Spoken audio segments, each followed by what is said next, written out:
Hello नमस्कार. कसे आहात सगळे? मस्त मजेत ना? तर चला, आज आपण मराठी या विषयाचे मराठी अध्यापनशास्त्राचे टी-ई-टी आणि महा-टी-ई-टीसाठी महत्त्वाचे असे काही प्रिव्हियस इयर क्वेश्चन्स पाहणार आहोत.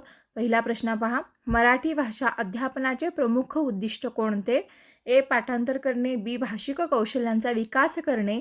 सी. परीक्षा पास करणे. डी. व्याकरण शिकवणे. आणि उत्तर आहे भाषिक कौशल्यांचा विकास करणे हे मराठी भाषा अध्यापनाचे प्रमुख उद्दिष्ट आहे.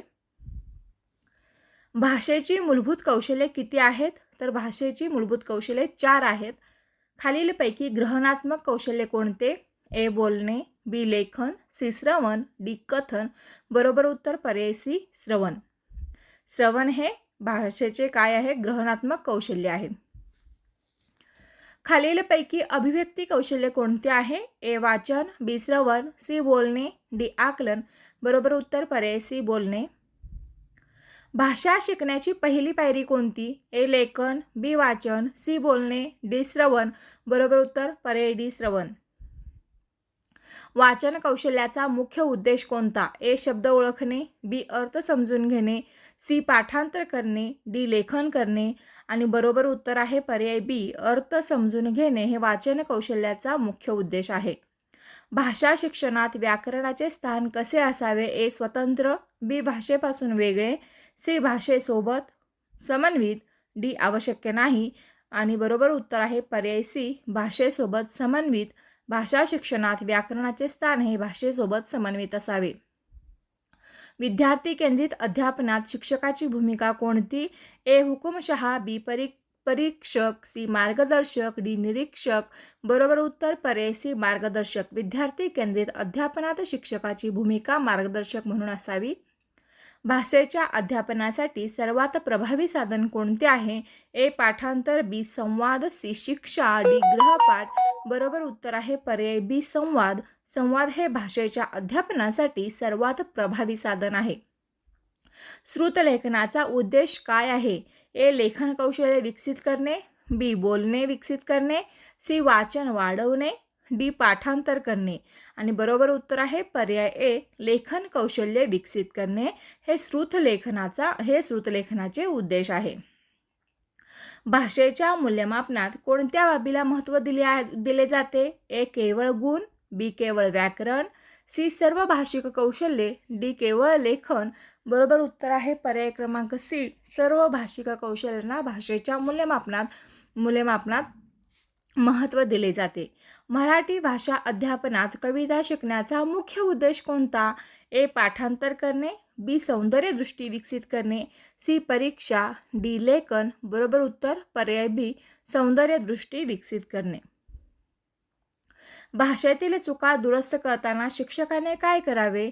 ए. शिक्षा करावी. बी. दुर्लक्ष करावे. सी. सकारात्मक मार्गदर्शन करावे. डी. गुण कमी करावेत. बरोबर उत्तर आहे पर्याय सी. सकारात्मक मार्गदर्शन करावे. भाषेतील चुका दुरुस्त करताना शिक्षकाने सकारात्मक मार्गदर्शन करावे. भाषा प्रयोगशाळा कशासाठी उपयुक्त आहे? ए. गणित. बी. विज्ञान. सी. भाषिक कौशल्य विकास. डी. इतिहास. बरोबर उत्तर पर्याय सी. भाषिक कौशल्य विकास. कथाकथन पद्धतीमुळे कोणते कौशल्य विकसित होते? ए. श्रवण. बी. बोलणे. सी. कल्पनाशक्ती. डी. वरील सर्व. कथाकथन पद्धतीमुळे श्रवण, बोलणे, कल्पनाशक्ती हे सर्वच कौशल्य विकसित होतात. त्यामुळे बरोबर उत्तर आहे पर्याय क्रमांक डी. वरील सर्व. सतत सर्वकष मूल्यमापनामध्ये भर कशावर असतो? वार्षिक परीक्षा. बी. सतत प्रगती. सी. फक्त गुण. डी. पाठांतर. बरोबर उत्तर आहे पर्याय बी. सतत प्रगती. सतत सर्वकष मूल्यमापनावर सतत प्रगती या गोष्टीवर भर असतो. भाषा शिक्षणात प्रकल्प पद्धतीचा उद्देश काय आहे? ए. सक्रिय सहभाग. बी. पाठांतर. सी. शिक्षा. डी. निकाल. बरोबर उत्तर आहे पर्याय ए. सक्रिय सहभाग भाषा शिक्षणात प्रकल्प पद्धतीचा उद्देश आहे. भाषा अध्यापनात TLMचा अर्थ काय आहे? Teaching learning material. भाषेचे मूल्यमापन करताना कोणत्या कौशल्याची चाचणी घेणे आवश्यक आहे? श्रवण, भाषण, वाचन व लेखन या सर्वच कौशल्याची चाचणी घेणे आवश्यक आहे. म्हणून बरोबर उत्तर पर्याय डी. भाषा अध्यापनाचा अंतिम उद्देश कोणता? ए. परीक्षा उत्तीर्ण होणे. बी. प्रभावी संवाद साधणे. सी. पाठांतर. डी. व्याकरण पाठ करणे. बरोबर उत्तर आहे पर्याय बी प्रभावी संवाद साधणे. भाषा शिकण्याचा नैसर्गिक क्रम कोणता?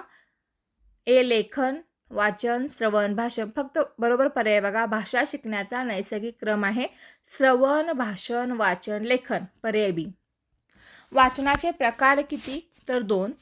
मूक वाचनाचा उद्देश काय? अर्थ ग्रहण करणे हा मूक वाचनाचा उद्देश आहे. सस्वर वाचनाचा मुख्य हेतू कोणता? उच्चार शुद्ध करणे, लेखन सुधारणे, पाठांतर की परीक्षा. बरोबर उत्तर आहे पर्याय ए उच्चार शुद्ध करणे हा सस्वर वाचनाचा मुख्य हेतू आहे. भाषा अध्यापनात सर्वात महत्त्वाचे साधन कोणते आहे? ए फळा, बी पाठ्यपुस्तक, सी भाषा, डी गृहपाठ. भाषा वातावरण हे भाषा अध्यापनात सर्वात महत्त्वाचे साधन आहे.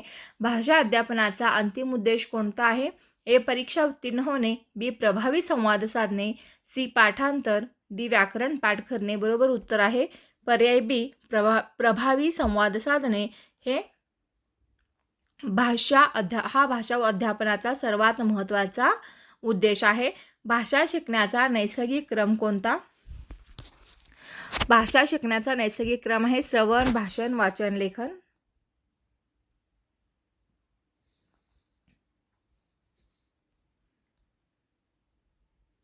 मराठी अध्यापनात शब्दसंग्रह वाढवण्यासाठी कोणता उपक्रम उपयुक्त आहे? शब्दखेळ, बी शिक्षा, सी परीक्षा, डी पाठांतर. बरोबर उत्तर पर्याय ए शब्दखेळ. श्रवण कौशल्य विकसित करण्यासाठी कोणता उपक्रम उपयुक्त आहे? कथा ऐकणे हा उपक्रम उपयुक्त आहे. भाषा अध्यापनात कविता शिकवताना कोणत्या पद्धतीचा वापर होतो? गायन पद्धतीचा वापर होतो. भाषा शिकवताना विद्यार्थ्यांच्या चुका कशा पाहाव्यात? दोष म्हणून, शिक्षेचे कारण म्हणून, शिकण्याचा भाग म्हणून की दुर्लक्ष करावे? शिकण्याचा भाग म्हणून. मराठी भाषेच्या अध्यापनात नाट्यकरणाचा उपयोग कशासाठी होतो? ए मनोरंजन, बी भाषिक अभिव्यक्ती, सी शिक्षा, डी परीक्षा. बरोबर उत्तर आहे पर्याय बी भाषिक अभिव्यक्ती. Thank you for watching. राहिलेले क्वेश्चन्स आपण पुढील व्हिडिओमध्ये पाहूयात. धन्यवाद. व्हिडिओ आवडला तर लाईक करा, शेअर करा, सबस्क्राईब करा.